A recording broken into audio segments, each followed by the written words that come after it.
So this is the main square. This is what we call the square.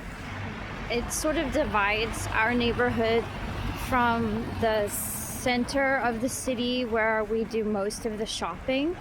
Up straight ahead, the maroon building with a white trim around the windows, that's City Hall. Over here we have the mosque. You'll hear daily calls for prayer emanating from there. And then up ahead we have a typical group of what we call public dogs. I made the mistake of carrying dog treats and treating one of them when they were in a group like this, and I actually was pestered and followed all the way to the mall, and they did yip. It was terribly stupid of me because to feed them when there's a group of them inspires fighting, resource competition. I am going to come back here one day and just sit in a cafe or sit with a cup of coffee and dog watch, because that's one of my goals here in Albania, is to train dogs for police departments. So I'm researching now dog behavior, how to read dog body language, and as you can see, this is a really good laboratory for me. I'm not a dog person. It's been a long time since I had dogs as pets, and this gives me the opportunity to observe how they behave towards each other.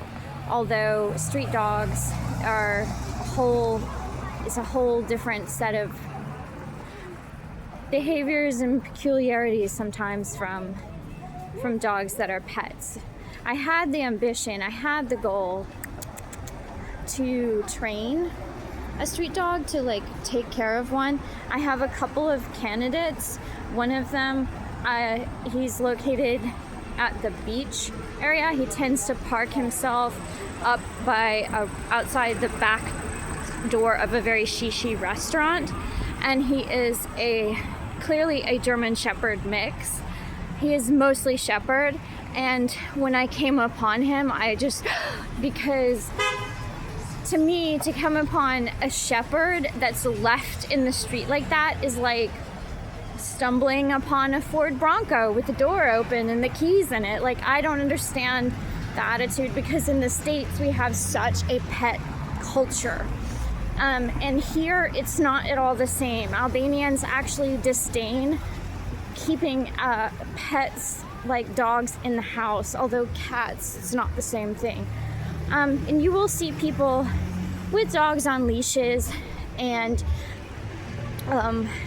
it's just not as common, and it's certainly not as much of a consumer culture niche as in the States. So this is the main drag into town, where you find a lot of shops, and the parking is mostly street parking. The streets are, as you can see, very narrow, and so this whole area is really built for pedestrians. Really, truly it is. Alan told me this morning that a gallon of gasoline here is $7 to $10, the equivalent of $7 to $10. So if you notice too, we're gonna get up where there are busier intersections. Crossing the street is a matter of just negotiating. It's not a matter of signals. The light system that we have in the States, where you go and you push a button and you wait, and that doesn't really happen here. So it seems like chaos, but there is a certain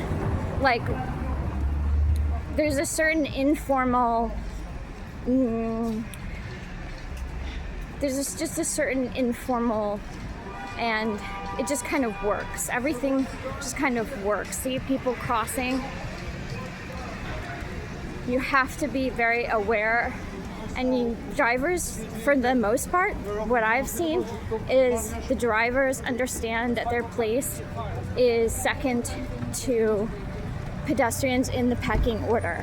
I have not seen a lot of road rage. I have not seen a lot of,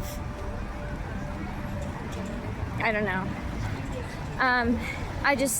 I don't know why anyone would inflict the stress of driving a car here on themselves unless they absolutely had to. And that's another factor.